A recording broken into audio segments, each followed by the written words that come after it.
ಪ್ರೀತಿಯ ವೀಕ್ಷಕರೇ, ನಿಮ್ಮೆಲ್ಲರಿಗೂ ನಮಸ್ಕಾರ. ನಾನು ಕೆಜೆ ಹಳ್ಳಿ ಸುರೇಶ್. ನಮ್ಮ ದೇಶದ ಪ್ರಧಾನಿ ನರೇಂದ್ರ ಮೋದಿ ಅವರು ಈ ಟ್ರಂಪ್ಗೆ ಮೈ ಫ್ರೆಂಡ್ ಅಂತ ಹೇಳಿ ತಪ್ಕೊಂಡಿದ್ದು, ಆ ಮನುಷ್ಯನಿಗೆ, ಆ ಡೊನಾಲ್ಡ್ ಟ್ರಂಪ್ಗೆ ಬೆಂಬಲ ಕೊಟ್ಟಿದ್ದು, ಅಲ್ಲಿಗೆ ಹೋಗಿದ್ದು, ಇಲ್ಲಿ ನಮಸ್ತೆ ಟ್ರಂಪ್ ಅಂತೇಳಿ ಅವನಿಗೆ ಕಾರ್ಯಕ್ರಮ ಮಾಡಿದ್ದು, ಇದೆಲ್ಲ ಒಂದ್ ರೀತಿ ಹೊಳೆಯಲ್ಲಿ ಹುಣಸೆಹಣ್ಣು ತೊಳೆದಂಗಾಯ್ತು ಅಂತ ಕಾಣುತ್ತೆ. ಒಂದ್ ಸ್ವಲ್ಪನಾದ್ರೂ ನಿಷ್ಠೆ ಇಲ್ಲ ಈ ಮನುಷ್ಯನಿಗೆ, ಅಮೆರಿಕದ ಟ್ರಂಪ್ಗೆ.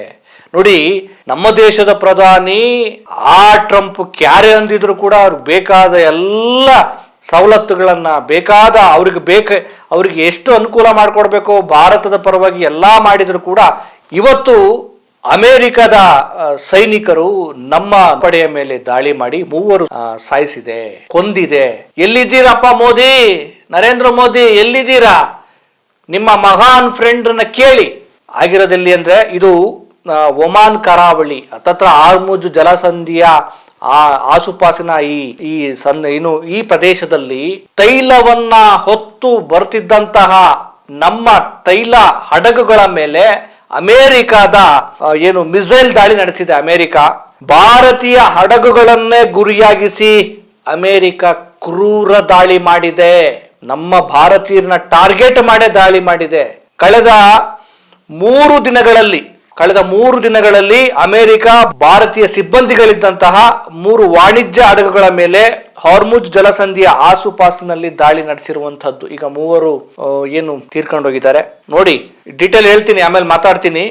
ಈಗ ಇವರೆಲ್ಲ ಮಾತಾಡ್ತಿದ್ದಾರೆ, ಅದನ್ನ ಹಂಗ್ ಮಾಡ್ತಾರೆ ಹಿಂಗ್ ಮಾಡ್ತಾರೆ ಅಂತ. ಸ್ವಲ್ಪ ಅಲ್ಲೇನಾಗಿದೆ ಹಾರ್ಮುಜ್ ಜಲಸಂಧಿಯ ಸುತ್ತಮುತ್ತ ಅನ್ನೋ ಸ್ವಲ್ಪ ಡೀಟೇಲ್ಸ್ ಕೊಡ್ತೀನಿ. ಜೂನ್ 8, 2026 ಅಮೆರಿಕ ಸೇನೆ MT ಮಾರಿವೆಕ್ಸ್ ಎನ್ನುವ ವಾಣಿಜ್ಯ ಹಡಗಿನ ಮೇಲೆ ಓಮನ್ ತೀರದ ಬಳಿ ದಾಳಿ ಮಾಡಿತ್ತು. ಅದರಲ್ಲಿದ್ದಂತಹ 24 ಸಿಬ್ಬಂದಿಗಳು ಭಾರತೀಯರಾಗಿದ್ದು ಅವರನ್ನ ರಕ್ಷಣೆ ಮಾಡಿದ್ದು ಇದೊಂದು ದೇಶ ಅಂದ್ರೆ ಓಮನ್ ಸೇನೆ ರಕ್ಷಣೆ ಮಾಡಿದೆ. ಅನಂತರ ಜೂನ್ 9, ಕಳೆದ 3 ದಿನಗಳಲ್ಲಿ ಏನೆಲ್ಲ ಆಯ್ತು ಡೆವಲಪ್ಮೆಂಟ್ ಹೇಳ್ತಾ ಇದ್ದೀನಿ. ಜೂನ್ 8 ಆಯ್ತು. ಜೂನ್ 9, 2026 ತಾನು ವಿಧಿಸಿದ ನಿರ್ಬಂಧಗಳ ಹೊರತಾಗಿಯೂ ಇರಾನ್ನಿಂದ ತೈಲ ಸಾಗಣೆ ಮಾಡುತ್ತದೆ ಅಂತ ಹೇಳಿ ಆರೋಪ ಮಾಡಿರುವಂತ ಅಮೆರಿಕದ ಸೇನೆ MT ಸೆಟ್ಟಿಬೆಲ್ಲೋ ಎನ್ನುವ ಹಡಗಿನ ಮೇಲೆ ದಾಳಿ ಮಾಡಿತು. ಈ ನೌಕೆಯಲ್ಲೂ ಕೂಡ ನಮ್ಮ ಭಾರತೀಯ 24 ಮಂದಿ ನಾವಿಕರು ಕೂಡ ಅಲ್ಲಿದ್ರು. ಅವರಲ್ಲಿ 3 ಮಂದಿಯನ್ನ ಅಮೆರಿಕ ಸೇನೆ ಕೊಂದಿದೆ, ಮಿಕ್ಕವರನ್ನ ಓಮನ್ ಸೇನೆ ರಕ್ಷಣೆ ಮಾಡಿದೆ. ಜೂನ್ 11 ಮತ್ತೊಮ್ಮೆ MT ಜಲ್ವೀರ್ ಎನ್ನುವ ಇನ್ನೊಂದು ಹಡಗಿನ ಮೇಲೆ, ನೋಡಿ ಕಂಟಿನ್ಯೂಸ್ ದಾಳಿ ಮಾಡಿದ್ದಾರೆ 3 ದಿನಗಳ ಈ ಸಂದರ್ಭದಲ್ಲಿ.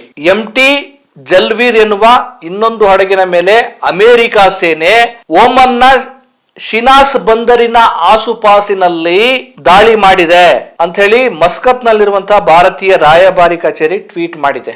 ಈ ದಾಳಿಯ ತೀವ್ರತೆ ಬಗ್ಗೆ ಕೂಡ ಡೀಟೇಲ್ ಸಿಕ್ಕಿರುವಂತದ್ದು.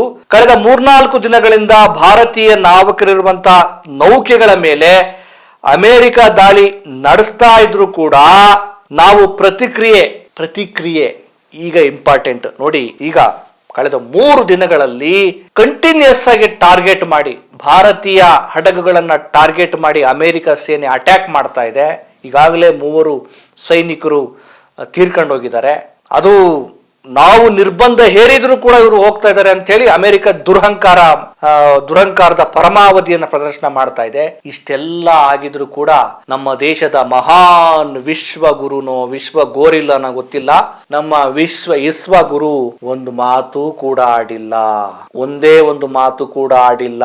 ಮೊನ್ನೆ ಏನೋ ನೆಹರು ಅವರ ಆಡಳಿತದ ಅವಧಿಯನ್ನ ಸರಿಗಟ್ಬಿಟ್ರು, ದಾಖಲೆ ಮುರಿದ್ರು ಅಂತ ಹೇಳಿ ಅವ್ರ ಬಗ್ಗೆ ಬಿಲ್ಡಪ್ಗಳು ಕೊಟ್ಟಿದ್ದೇನು, ಮಾತಾಡಿದ್ದೇನು, ಹೊಗಳಿದ್ದೇನು, ನೆಹರು ಅವರ ಸಾಧನೆಗಳೇನು, ಮೋದಿ ಅವರ ಸಾಧನೆಗಳೇನು ಅನ್ನೋದ್ರ ಬಗ್ಗೆ ಕ್ಲೀನಾಗಿ ಎಲ್ಲರಿಗೂ ಜಗಜ್ಜಾಹಿರಾಗಿ ಪ್ರಜ್ಞಾವಂತ ಮಾಧ್ಯಮಗಳು ಭಕ್ತರಿಗೆ ಅರ್ಥ ಮಾಡಿಸೋದು. ನೆಹರು ಅವರ ಹತ್ರ ಹೋಲಿಕೆ ಮಾಡಕ್ ಹೋಗ್ಬೇಡ್ರಪ್ಪ, ಅವ್ರ ವ್ಯಾಲ್ಯೂನೇ ಬೇರೆ, ಇವರ ದುರ್ದಿನದ ಕಥೆಗಳೇ ಬೇರೆ ಅಂತ ಬಾಯಿ ಬಿಟ್ರೆ ಸೈನಿಕರು ಅಂದ್ರೆ ಜೀವ. ಚುನಾವಣೆಯ ಸಂದರ್ಭದಲ್ಲಿ ಯುದ್ಧ, ಸೈನ್ಯ, ದೇಶಭಕ್ತಿ, ಗೋವು ಇವೆಲ್ಲ ಇವರಿಗೆ ಬಹಳ ಇಷ್ಟವಾದ ಪದಗಳು. ಈಗ ಹಾರ್ಮುಜ್ ಜಲಸಂಧಿಯ ಓಮನ್ ಕರಾವಳಿಯ ಪ್ರದೇಶದಲ್ಲಿ ನರೇಂದ್ರ ಮೋದಿ ಅವರೇ, ನಿಮ್ಮ ಆಪ್ತ ಸ್ನೇಹಿತ ಡೊನಾಲ್ಡ್ ಟ್ರಂಪ್ ಈಗ ನಮಗೆ ಗುನ್ನ ಇಟ್ಟಿದ್ದಾನೆ. ನಮ್ಮ ಭಾರತ ಕೊಂದಿದ್ದಾರೆ. ಇದ್ರ ಬಗ್ಗೆ ಒಂದು ಮಾತು ಈಗಿನ ನೆಪ ಮಾತ್ರಕ್ಕೆ ಹೇಳ್ಬೋದು. ಅವ್ರು ಯಾರೋ ನಮ್ಮ ವಿದೇಶಾಂಗ ರಾಯಭಾರಿ ಕಚೇರಿಯವರು ನಮ್ಮವ್ರು ಹೋಗ್ಬಿಟ್ಟು ಹಿಂಗೆ ಮಾಡಿದ ತಪ್ಪು ಅಂತೇಳಿ ಒಂದು ಟ್ವೀಟ್ ಮಾಡ್ಬೋದು, ಏನೇ ಒಂದು ಸ್ವಲ್ಪ ಬಿಲ್ಡಪ್ಗಳು ಕೊಡ್ಬೋದು. ಅದ ಇಷ್ಟು ಮಾಡಿದ್ರೆ ಸಾಕ? ನಮ್ಮ ದೇಶದ ಪ್ರಧಾನಿಗೆ ಒಂದು ಜವಾಬ್ದಾರಿ ಬೇಡವಾ? ಇದಕ್ಕೆಲ್ಲ ಕಾರಣ ಏನು ಗೊತ್ತಾ? ಯಾವ ದೇಶಕ್ಕೆ ಬೆಂಬಲ ಕೊಡಬೇಕಾಗಿತ್ತು ಆ ದೇಶಕ್ಕೆ ಬೆಂಬಲವನ್ನು ಕೊಡದೆ ನಮಗೆ ಯಾವಾಗಲೂ ಕೂಡ ಒಂದು ರೀತಿ ಶತ್ರು ರಾಷ್ಟ್ರವಾಗಿಯೇ ಇರುವಂತ ಅಮೆರಿಕ ದೇಶದ ಮುಂದೆ ಮಂಡಿಯೂರಿ ನಮ್ಮ ದೇಶದ ರೈತರ ಹಿತಾಸಕ್ತಿಯನ್ನ ಬಲಿಕೊಟ್ಟು ನೀವು ಆರಾಮಾಗಿ ಯಾವುದೇ ಸುಂಕ ಇಲ್ಲದೆ ನೀವು ನಿಮ್ಮ ವಸ್ತುಗಳನ್ನ ಕಳಿಸಿ, ನಮ್ಮ ವಸ್ತುಗಳಿಗೆ ಸರಿಯಾಗಿ ಜಡಿರಿ, ಇದನ್ನ ಟ್ಯಾಕ್ಸ್ ಜಡಿರಿ, ನಮ್ಮ ದೇಶದ ರೈತರ ಹಿತಾಸಕ್ತಿ ಜನರ ಹಿತಾಸಕ್ತಿ ಹಾಳಾಗಾದ್ರೂ ಪರವಾಗಿಲ್ಲ, ಅಮೆರಿಕ ಚೆನ್ನಾಗಿರ್ಬೇಕು ಅಂತೇಳಿ ವಾಣಿಜ್ಯ ಒಪ್ಪಂದ ಮಾಡ್ಕೊಂಡ್ರಲ್ಲ, ಡೀಲ್ ಮಾಡ್ಕೊಂಡ್ರಲ್ಲ ಈ ಮನುಷ್ಯ. ಇಷ್ಟೂ ಸಾಲದೆಂಬಂತೆ ಈಗ ಆ ಅಮೆರಿಕ ಕೊಂದಾಕಿದೆ. ಕಳೆದ 3 ದಿನಗಳಿಂದ ನಮ್ಮ ದೇಶದ ಹಡಗುಗಳನ್ನ ಟಾರ್ಗೆಟ್ ಮಾಡಿ ಕೊಂದಿದ್ದಾರೆ. ಒಂದಷ್ಟು ಜನ ನಾಪತ್ತೆ ಆಗಿದ್ರು, ಒಂದಷ್ಟು ಜನನ್ನ ಓಮನ್ ದೇಶ ರಕ್ಷಣೆ ಮಾಡಿದೆ. ಈ ಮನುಷ್ಯನಿಗೆ ನಾಚಿಕೆ ಆಗಲ್ವಾ?